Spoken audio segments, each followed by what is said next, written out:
Sewing Tips 101, how to sew matched fronts. See how there's no break in the pattern across my button up? I'm going to show you how to sew this. You're going to need pins, a slider ruler, fabric weight scissors, 4 yards of shirt fabric, and a pattern. Cut out the front of your shirt and make a small incision at the very top and bottom of the pattern piece at the turn back.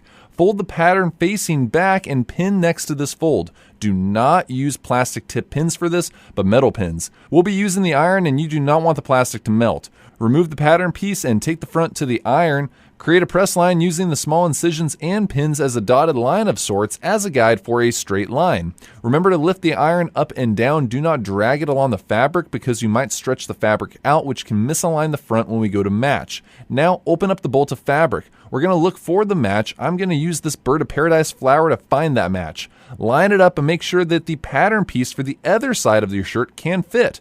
I'm going to need to go further left to find the match. Got to make sure that the fabric lays flat though. Any lumps or folds can cause your fronts not to match 100%. This is the tricky part. You'll now want to shift the pattern piece to overlap on the existing front that's cut out. This overlap is where the buttons will go at the end of the shirt.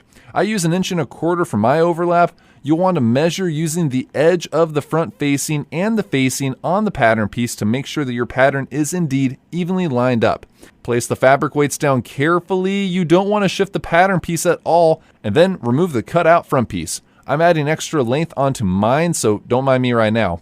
Cut out your front and then repeat the previous steps from the first front. Small incisions at the top and at the bottom. Fold the pattern piece back along the facing line and use metal tip pins. After you press down this facing line, then lay both pieces out to make sure that they evenly lined up, but you've done it. Drop any questions below and follow for more sewing tips.